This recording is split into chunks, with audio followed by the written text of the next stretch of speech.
Hello friends, welcome to run study. MP GK का ये चौथा वीडियो है। इस वीडियो में आज हम कुछ ऐसी जानकारी देखेंगे जो आपकी एग्ज़ाम के लिए बहुत ही महत्वपूर्ण है। तो वीडियो में इसमें कम से कम 40 से 45 ऐसे ऑब्जेक्टिव देखेंगे जो एग्ज़ाम की दृष्टि से बहुत ही महत्वपूर्ण है। तो आपको वीडियो के साथ साथ यह प्रश्न याद करते हुए चलना है और आपको यहाँ पर अपना टेस्ट भी देना है। मैं लगभग 40 से 45 प्रश्न आपको वीडियो में बताने वाला हूं, तो आपको कमेंट करके बताना है कि आपसे कितने नहीं बने। ठीक है, जितने भी प्रश्न मैं आपको वीडियो में बता रहा हूं आपको कमेंट करके बताना है कि कितने प्रश्न आपसे नहीं बने हैं। ठीक है, और जो नहीं बने हैं ना उसको याद कर लेना। ठीक है, याद कर लेना मतलब उसको आंखों में छाप लेना, दिमाग के अंदर उसको छाप लेना। ठीक है, वह प्रश्न को देख के इच्छाधारी नाक बन जाना, उसको अपने दिमाग में उतार लेना, आंखों में उतार लेना। ठीक है, जहां भी उसके बाद दिखे तो उसके बाद गलत नहीं करना है। ठीक है, यहां पर नहीं पता उत्तर तो कोई बात नहीं, उसको दिमाग में छाप लेना है। ठीक है, तो सबसे पहले आपको मैं एक ऐसा प्रश्न बता देता हूं जो कि बहुत इंपॉर्टेंट है, आपको बुक्स में देखने को नहीं मिलेगा। तो प्रश्न है, परियट नदी कहां पर है? परियट कौन सी नदी? परियट नदी। परियट नदी मध्य प्रदेश में कहां पर है? तो परियट नदी मध्य प्रदेश में जबलपुर में है। कहां पर है? जबलपुर में। कहां पर है? जबलपुर में। तो इसको अभी याद कर लो, परियट नदी कौन सी नदी? परियट नदी कहां पर है? जबलपुर में। किसी ना किसी सेट में आपको देखने को जरूर मिलेगा। तो परियट नदी कहां है? जबलपुर में। ठीक है, इस प्रकार के प्रश्न आपको बीच बीच में मिलते रहेंगे। तो एक और प्रश्न मैं आपको पूछ रहा हूं, अभी मैंने एक प्रश्न आपको बताया है, अगला प्रश्न मैं आपसे पूछ रहा हूं कि मध्य प्रदेश में ओमकारेश्वर किस जिले में आता है? बड़ा सिंपल सा प्रश्न है। ओमकारेश्वर मध्य प्रदेश के किस जिले में आता है? यदि आपको पता है तो नीचे कमेंट करके जरूर बताना। ठीक है, यदि नहीं पता है तो कमेंट सेक्शन में जाके पढ़ लेना, जो दूसरे उत्तर दे रहे हैं वहां से इसको देख लेना कि मध्य प्रदेश में ओमकारेश्वर किस जिले में आता है। ठीक है, अब आपसे एक और क्वेश्चन पूछ रहा हूं कि ओरछा किस जिले में आता है? ओरछा मध्य प्रदेश के किस जिले में आता है? इंपॉर्टेंट है, इस बार किसी ना किसी सेट में जरूर पूछा जाएगा और रिपीट भी होगा, देखना। तो ओरछा मध्य प्रदेश के किस जिले में आता है, आपको यह भी कमेंट में बताना है। तो आइए अब वीडियो स्टार्ट करते हैं। कवि पद्माकर किस राजा के प्रशय में रहे? इंपॉर्टेंट प्रश्न है, कवि पद्माकर किस राजा के प्रशय में रहे, मतलब कौन कौन से राजा के पास कवि पद्माकर रहे? तो प्रताप सिंह के पास भी रहे हैं, जगत सिंह के पास भी रहे और दौलत राव सिंधिया के पास भी रहे। तो इसका उत्तर हो जाएगा उपरोक्त सभी के पास रहे। तो आपको ये उत्तर नहीं याद करना है, आपको यहाँ पर तीन चीजें याद रखना है कि जो पद्माकर कवि थे मध्य प्रदेश में, ठीक है, तो ये प्रताप सिंह के पास भी रहते थे, जगत सिंह के पास भी रहते थे और दौलत राव सिंधिया के पास भी रहते थे। अब अगला प्रश्न देखते हैं, पद्माकर ने अलीजाह प्रकाश ग्रंथ किसके दरबार में लिखा? तो आपको ये ग्रंथ का नाम याद होना चाहिए, अलीजाह प्रकाश। अलीजाह प्रकाश किसका ग्रंथ है? तो पद्माकर का है। किसका है? पद्माकर का है। कौन सा? अलीजाह प्रकाश। इस प्रकार के प्रश्न पूछे जाते हैं। तो अलीजाह प्रकाश किसका ग्रंथ है? तो पद्माकर का ग्रंथ है। किसका है? पद्माकर का ग्रंथ कौन सा है? अलीजाह प्रकाश। ठीक है, तो ये किसके दरबार में लिखा था इन्होंने? तो ये दौलत राव सिंधिया के दरबार में लिखा था। कहां लिखा था? अलीजाह प्रकाश को पद्माकर ने कहां लिखा था? तो दौलत राव सिंधिया के दरबार में लिखा था। अलीजाह प्रकाश पद्माकर कहां लिखा था बैठ के? तो दौलत राव सिंधिया के दरबार में बैठ करके पद्माकर ने अलीजाह प्रकाश को लिखा था। अगला प्रश्न है, पंडित माखनलाल चतुर्वेदी का जन्म किस स्थान पर हुआ? माखनलाल चतुर्वेदी का जन्म किस स्थान पर हुआ आपको बताना है, इंपॉर्टेंट प्रश्न है। माखनलाल चतुर्वेदी, पंडित माखनलाल चतुर्वेदी का जन्म मध्य प्रदेश के बाबई में हुआ। कहां हुआ? बाबई में हुआ। और बाबई कहां आता है? बाबई आता है होशंगाबाद में। कहां आता है? होशंगाबाद में आता है। ठीक है, तो आपको याद रखना है, माखन दादा चतुर्वेदी या माखनलाल चतुर्वेदी का जन्म कहां पर हुआ? तो बाबई में हुआ है। और बाबई कहां आता है? तो होशंगाबाद में आता है। बाबई कहां आता है? होशंगाबाद में आता है। अगले प्रश्न की ओर बढ़ते हैं, मेहर बैंड का गठन किस संगीतकार ने किया?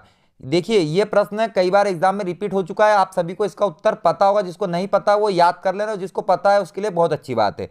तो मेहर बैंड का गठन किस संगीतकार ने किया? तो उस्ताद अलाउद्दीन खां के द्वारा किया गया था। किसके द्वारा किया गया था? उस्ताद अलाउद्दीन खां के द्वारा किया गया था मेहर बैंड का गठन। अगला प्रश्न है, मध्य प्रदेश के किस साहित्यकार को एक भारतीय आत्मा कहा जाता है? यह मैंने आपको पिछले वीडियो में बता चुका हूं। तो एक भारतीय आत्मा किसको बोलते हैं? एक भारतीय आत्मा हमारे माखनलाल चतुर्वेदी जी को कहा जाता है। एक भारतीय आत्मा किसको बोलते हैं? माखनलाल चतुर्वेदी जी को कहा जाता है। क्या कहा जाता है? एक भारतीय आत्मा। जल्दी से अगले प्रश्न की ओर जाते हैं, किस संगीतकार का वास्तविक नाम रामतनु पांडे था? तो रामतनु पांडे किसका नाम था? तो रामतनु पांडे तानसेन का नाम था। किसका नाम था? तानसेन का नाम था। इस पे ज्यादा डिस्कस नहीं करते क्योंकि सरल प्रश्न है, बहुत दिनों से चला आ रहा है। तो रामतनु पांडे किसका नाम था? तानसेन का नाम था। अगला प्रश्न है, किस लोक कवि को महान कृषि पंडित बोलते हैं? ठीक है, तो कृषि पंडित किसको माना जाता है? ये इंपॉर्टेंट प्रश्न यहां पर बन जाता है। तो महान कृषि पंडित किसको माना जाता है? तो ये घाघ को माना जाता है। किसको माना जाता है? घाघ को माना जाता है। तो आपको ध्यान रखना है, लोक कवि घाघ को क्या बोलते हैं? कृषि पंडित भी माना जाता है। क्या माना जाता है? कृषि पंडित किसको माना जाता है? घाघ को माना जाता है। ठीक है, अगला प्रश्न है, संत सिंगा जी मध्य प्रदेश के किस क्षेत्र के निवासी थे? तो देखिए, संत सिंगा जी मध्य प्रदेश में किस क्षेत्र के निवासी थे? तो संत सिंगा जी जो थे ये निमाड़ के निवासी थे। कहाँ के निवासी थे? निमाड़ के निवासी थे। तो संत सिंगा जी कहाँ के निवासी थे? निमाड़ के निवासी थे और कबीर के समकालीन थे। किसके समकालीन थे?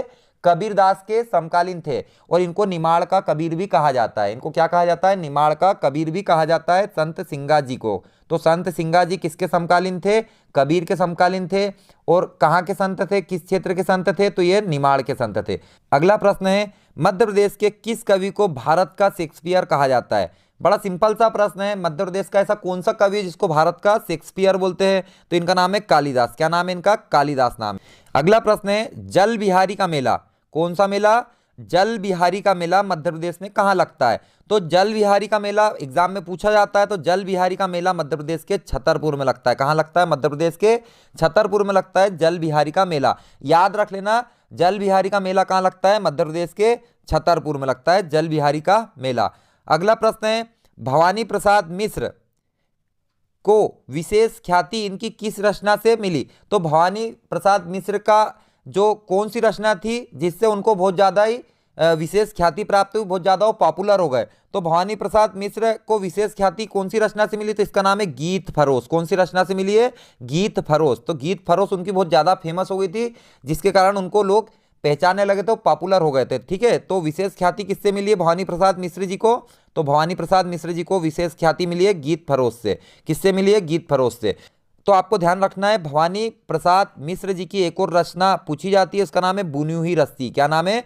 बुनी हुई रस्सी। तो दो आपको इंपॉर्टेंट है, आपको दोनों याद रखना। गीत फरोश किसकी रचना है? तो भवानी प्रसाद मिश्र जी की। और बुनी हुई रस्सी किसकी रचना है? तो भवानी प्रसाद मिश्र जी की है। अगला प्रश्न है, शतकाय किसकी प्रसिद्ध रचना है? तो भैया शतक की बात कर रहे हैं, तो शतक कौन लगाते हैं? तो भर्तृहरि लगाते। कौन लगाते हैं? भर्तृहरि शतक लगाते हैं। तो शतकाय किसकी रचना है? तो ये भर्तृहरि की रचना है। किसकी है? भर्तृहरि की रचना है। कौन सी? शतकाय। अगला प्रश्न है, व्याकरण के मान्य रचयिता, व्याकरण के मान्य रचयिता किसे माना जाता है? तो व्याकरण के मान्य रचयिता कामता प्रसाद गुरु को माना जाता है। किसको माना जाता है? कामता प्रसाद गुरु को माना जाता है व्याकरण के मान्य रचयिता। तो व्याकरण के मान्य रचयिता कौन है? कामता प्रसाद गुरु है। अगला प्रश्न है, छत्रसाल दशक किसकी रचना है? तो देखिए, छत्रसाल दशक की बात कर रहे हैं। किसकी बात कर रहे हैं? छत्रसाल दशक की। तो ये एग्जाम में पूछे जाते हैं, इसीलिए मैं आपसे शेयर कर रहा हूं। तो छत्रसाल दशक किसकी रचना है? तो यह है भूषण की रचना। किसकी है? भूषण की रचना है। छत्रसाल दशक किसकी रचना है? भूषण की रचना है। अब आगे बढ़ते हैं, जटाशंकर किसका उपनाम था? तो इसको ध्यान रखना है, एग्जाम में पूछा जाता है जटाशंकर किसका उपनाम था? तो भूषण का उपनाम क्या था? जटाशंकर था। क्या नाम था इनका? जटाशंकर था। तो भूषण की रचना कौन सी है? छत्रसाल दशक। और इनका नाम क्या था? उपनाम। तो इनका नाम था जटाशंकर। तो भूषण का नाम क्या था? जटाशंकर था। और जटाशंकर किसका नाम था? भूषण का नाम था। अगला प्रश्न है हमारा, बिखरे मोती किसकी कृति है? तो बिखरे मोती ये एग्जाम में पूछा जाता है, बिखरे मोती। ठीक है, बिखरे मोती तो ये किसकी रचना है? किसकी कृति है? तो ये सुभद्रा कुमारी चौहान जी की रचना है। किसकी है? सुभद्रा कुमारी चौहान जी की रचना कौन सी है? बिखरे मोती। बिखरे मोती किसके? सुभद्रा कुमारी चौहान जी के। तो बिखरे मोती किसकी रचना है? सुभद्रा कुमारी चौहान जी की रचना है। अगला प्रश्न है, निम्नलिखित में से भवभूति की रचना कौन सी है? तो भवभूति की रचना कौन सी है निम्नलिखित में से? आपको बताना है। तो देखिए, महावीर चरित, महावीर चरित भी भवभूति ने लिखी है। महावीर चरित किसका चरित? महावीर चरित किसने लिखी? भवभूति ने लिखी है। मालती माधव बहुत ज्यादा फेमस है, मालती माधव आपको कोई ना कोई एग्जाम में जरूर देखने को मिलेगा। मालती माधव किसकी रचना है? तो भवभूति की। तो मालती माधव किसकी रचना है? भवभूति की है। और उत्तर रामचरित यह भी इनकी बहुत ही पॉपुलर रचना है। तो आपको ध्यान रखना है, उत्तर रामचरित भी किसकी है? तो ये भवभूति की। तो भवभूति की कौन कौन सी रचना है? महावीर चरित, मालती माधव और उत्तर रामचरित। तो ये तीनों किसकी रचना है? भवभूति की। एक बार डबल से बोल लेना, महावीर चरित, मालती माधव और उत्तर रामचरित, ये तीनों किसकी है? भभूति की रचनाएं हैं। अगला प्रश्न है, मध्य प्रदेश के किस संगीतकार ने फिल्म बेजू बावरा में संगीत दिया? तो बेजू बावरा फिल्म में किसने संगीत दिया? तो आपको बताना है आमिर अली खान ने दिया। किसने दिया? आमिर अली खान ने दिया। बेजू बावरा जो फिल्म थी इसमें संगीत किसने दिया? तो आमिर अली खान ने दिया। किसने दिया? आमिर अली खान ने इसमें संगीत दिया था। अगला प्रश्न है, इंदौर घराने की शैली का प्रवर्तक किसे माना जाता है? तो इंदौर घराने की शैली का प्रवर्तक आमिर खां को माना जाता है। किसको माना जाता है? आमिर खां को माना जाता है। तो आपको ध्यान रखना है, इंदौर घराने की शैली का प्रवर्तक किसको मानेंगे? आमिर खां को मानेंगे। किसको मानेंगे? आमिर खां को मानेंगे। अगला प्रश्न है, केशव दास ने रसिक प्रिया नामक ग्रंथ किसकी प्रेरणा से लिखा था? तो देखिए रसिक प्रिया, यदि पेपर में आया भाई रसिक प्रिया, तो किसने लिखा? केशव दास ने लिखा। किसने लिखा? केशव दास ने लिखा। कौन सा ग्रंथ? रसिक प्रिया। तो भाई किसकी प्रेरणा से लिखा है? तो राम प्रवीण की प्रेरणा से लिखा है। किसकी? राम प्रवीण की प्रेरणा से लिखा है रसिक प्रिया। तो केशव दास ने रसिक प्रिया नामक ग्रंथ लिखा है, बिल्कुल लिखा है। तो किसकी प्रेरणा से लिखा है? तो राम प्रवीण की प्रेरणा से लिखा हुआ है। अगला प्रश्न है, संत सिंगा जी किसके समकालीन थे? बता चुका हूं, संत सिंगा जी जो निमाड़ के कवि थे और ये कबीर के समकालीन थे। इनको निमाड़ का कबीर भी कहा जाता है। अगला प्रश्न है, शाकुंतलम किसने लिखा? तो अभिज्ञानम शाकुंतलम किसने लिखा है? बहुत ही सिंपल है, कई बार एग्जाम में पूछा जा चुका है। तो शाकुंतलम अभिज्ञानम शाकुंतलम किसने लिखा है? तो ये कालिदास जी ने लिखा है। किसने लिखा है? कालिदास जी ने लिखा है। इसको याद कर लेना, कई बार रिपीट होता है और अभी भी रिपीट हो रहा है। ठीक है, तो शाकुंतलम किसने लिखा? अभिज्ञानम शाकुंतलम किसने लिखा? कालिदास जी ने लिखा है। अगला प्रश्न है, मध्य प्रदेश के किस जिले में ब्रज भाषा बोली जाती है? तो ब्रज भाषा निम्न में से कौन से जिले में बोली जाती है? तो भाई भिंड में ब्रज भाषा बोली जाती है। तो मध्य प्रदेश के किस जिले में ब्रज भाषा बोली जाती है? तो भिंड में ब्रज भाषा बोली जाती है। कहां बोली जाती है? भिंड में। अगला प्रश्न है, पिथौरा भित्ति चित्र में मुख्यतः किसका चित्रांकन हो? पिथौरा भित्ति एक चित्र का एक भित्ति है, ठीक है, एक शैली है।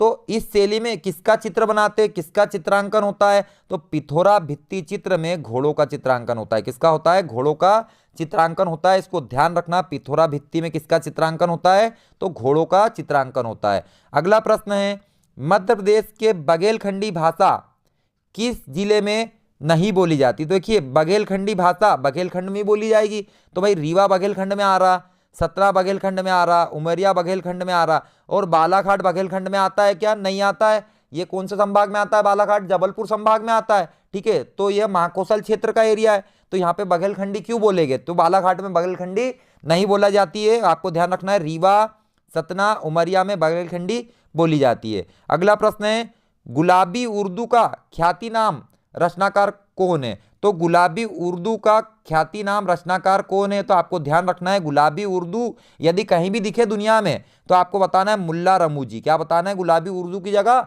मुल्ला रमूजी बताना है। ठीक है, तो गुलाबी उर्दू का ख्याति नाम रचनाकार कौन है? तो मुल्ला रमूजी है। कौन है? मुल्ला रमूजी है। अगला प्रश्न है, आदिवासी चित्रकार पेमा फाल्या, है ना, आदिवासी चित्रकार पेमा फाल्या किस चित्र के श्रेष्ठ चित्रकार थे?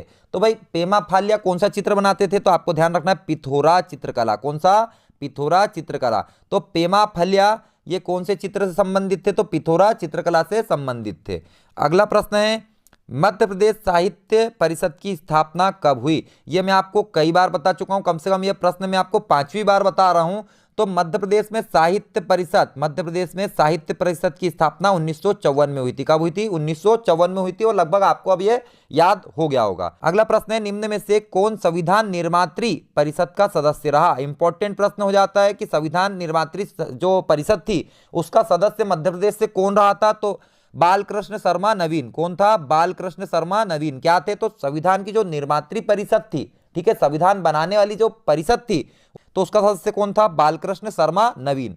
ध्यान रखना, संविधान निर्मात्री परिषद का सदस्य कौन था? बालकृष्ण शर्मा नवीन। अगला प्रश्न है, कालिदास समारोह कहाँ आयोजित किया जाता है? तो भाई ऐसे प्रश्न इस वीडियो में नहीं बताने वाला, बिल्कुल सरल सा है, फिर भी अब बता देता हूं कि उज्जैन में किया जाता है। कहां पे किया जाता है? कालिदास समारोह आयोजित उज्जैन में किया जाता है। बिल्कुल बेसिक प्रश्न है, कई बार वीडियो में बता चुका हूं और आप सभी को पता है, आप सभी ने कमेंट करके बताया था कि उज्जैन में कालिदास समारोह मनाया जाता है। तो कालिदास समारोह उज्जैन में मनाया जाता है। अगला प्रश्न है, मध्य प्रदेश में सिंहस्थ का मेला कहाँ लगता है? तो देखिए कितना सरल प्रश्न है, ये प्रश्न पढ़ने लायक है ही नहीं। पहली बात तो सबको पता होना चाहिए, मध्य प्रदेश के निवासी है तो सबको पता होना चाहिए सिंहस्थ का मेला कहाँ लगता है। तो उज्जैन में लगता है, महाकाल की नगरी में सिंहस्थ का मेला लगता है। 12 वर्ष में एक बार लगता है। कौन सी नदी किनारे? आपको पता होगा, शिप्रा नदी के किनारे। ठीक है, अगला प्रश्न है मध्य प्रदेश के निम्न समारोह और उनके स्थान में असमान को बताइए। तो देखिए कौन कौन सा समारोह कहाँ होता है, आपको 4 ऑप्शन में से बताना है कौन सा गलत है। ठीक है, तो ओरछा उत्सव टीकमगढ़ में होता है क्या? बिल्कुल नहीं होता है, ये होता है निवाड़ी में। कहाँ होता है? निवाड़ी में होता है। आपको ध्यान रखना है कहाँ होता है ओरछा उत्सव, अब निवाड़ी में होता है, क्योंकि भाई जो ओरछा है ये निवाड़ी में आने लग गया, तो अब टीकमगढ़ में क्यों होगा? ठीक है, तो ओरछा उत्सव कहाँ होता है? निवाड़ी में होता है। पद्माकर समारोह कहाँ होता है? तो पद्माकर समारोह होता है सागर में। कहाँ होता है? ये सागर में होता है। अब माखनलाल चतुर्वेदी समारोह कहाँ होता है? तो भाई बिल्कुल होशंगाबाद में नहीं होता। माखनलाल चतुर्वेदी का जन्म बिल्कुल होशंगाबाद के बाबई में हुआ है, लेकिन माखनलाल चतुर्वेदी समारोह खंडवा जिले में होता है। कहाँ होता है? खंडवा जिले में होता है। ठीक है, तो आपको ध्यान रखना है, आपको क्वेश्चन से कोई मतलब नहीं, आपको ऑप्शन भी याद रखना है कि ओरछा उत्सव कहाँ होगा? तो निवाड़ी में होगा। पद्माकर समारोह कहाँ होगा? सागर में होगा। और माखनलाल चतुर्वेदी समारोह कहाँ होगा? तो खंडवा में होगा। कहाँ होगा? खंडवा में होगा। और आपको ध्यान रखना है, आखिरी है सुभद्रा कुमारी चौहान समारोह। सुभद्रा कुमारी चौहान समारोह कहाँ होता है? तो जबलपुर में होता है। कहाँ होता है? जबलपुर में होता है। आपको ये याद हो गए होंगे। अगला प्रश्न है बधाई नृत्य किस क्षेत्र का नृत्य है? तो बधाई नृत्य है ये बघेलखंड का। बधाई नृत्य कहाँ का है? बघेलखंड का। बुंदेल नहीं बोल रहा हूं, बघेल बोल रहा हूं। तो बधाई कहाँ का है? बघेल का है। याद रख लो, बधाई कहाँ का है? बघेलखंड का है। ठीक है, अगला प्रश्न है विष्णु चिंचालकर कौन थे? विष्णु चिंचालकर कौन थे? शायद मैं आपको पिछले वीडियो में बता चुका हूं, या दूसरा या तीसरे वीडियो में आपको मैं बता चुका हूं। तो विष्णु चिंचालकर कौन थे? तो विष्णु चिंचालकर एक चित्रकार थे। कौन थे? चित्रकार थे। विष्णु चिंचालकर चित्रकार। अगला प्रश्न है बघेलखंड में कौन सा गायन प्रचलित है? बघेलखंड की बात कर रहे, किसकी बात कर रहे? बघेलखंड की। तो बघेलखंड में गाया जाता है बिरहा। क्या गाया जाता है? बिरहा, विदेशिया और बसदेवा। कौन कौन से गाए जाते हैं? बिरहा, विदेशिया और बसदेवा। तो आपको ध्यान रखना है बघेलखंड में कौन कौन से गायन प्रचलित है। तो बिरहा, यदि पूछा है बिरहा कहाँ प्रचलित है तो बघेलखंड में। विदेशिया कहाँ प्रचलित है? तो बघेलखंड में। और बसदेवा भी कहाँ प्रचलित है? तो बघेलखंड में। तो इसका उत्तर जाएगा उपरोक्त सभी। तीनों याद रखना है, उत्तर देना नहीं देना वो अलग बात है, आपको तीनों यहां पर याद होना चाहिए। तो बघेलखंड में कौन सा? बिरहा, विदेशिया और बसदेवा। अगला प्रश्न है बघेलखंड का पारंपरिक लोकनाट्य कौन सा है? तो बघेलखंड की बात कर रहे और पूछा है इसका लोकनाट्य कौन सा है, पारंपरिक लोकनाट्य कौन सा है बघेलखंड का? तो आपको बताना है छाउर। बघेलखंड वाले छा जाते हैं। कौन? बघेलखंड वाले छा जाते हैं, इसको ऐसा याद रख लो। तो बघेलखंड का लोकनाट्य कौन सा है? छाउर। कौन सा है? छाउर। अगला प्रश्न है दुर्लभ वाद विनोद, है ना, वाद विवाद नहीं बोल रहा हूं, दुर्लभ वाद विनोद समारोह। दुर्लभ वाद विनोद समारोह मध्य प्रदेश में कहां आयोजित होता है? तो वाद विनोद समारोह मध्य प्रदेश के भोपाल में आयोजित होता है। कहां होता है? मध्य प्रदेश के भोपाल में आयोजित होता है वाद विनोद समारोह। अगला प्रश्न है लारू काल किसका मुख्य पर्व है? लारू काल किसका मुख्य पर्व है? तो यह गोंड जनजाति का मुख्य पर्व है लारू काल। लारू काल किसका है? गोंड जनजाति का मुख्य पर्व है। अगला प्रश्न है मध्य प्रदेश के मध्यकालीन साहित्यकारों में कौन शामिल नहीं है? तो मध्यकालीन साहित्यकारों में मध्य प्रदेश के कौन शामिल नहीं है? तो देखिए भूषण मध्य प्रदेश के थे, पद्माकर मध्य प्रदेश के थे, केशवदास मध्य प्रदेश के थे, और जो दंडी थे ये दंडी मध्य प्रदेश के मध्यकालीन साहित्यकारों में शामिल नहीं है। तो दंडी की रचना पेपर में पूछी जाती है, तो दंडी की रचना याद रखना 10 कुमार चरित्र। कौन सी? 10 कुमार चरित्र।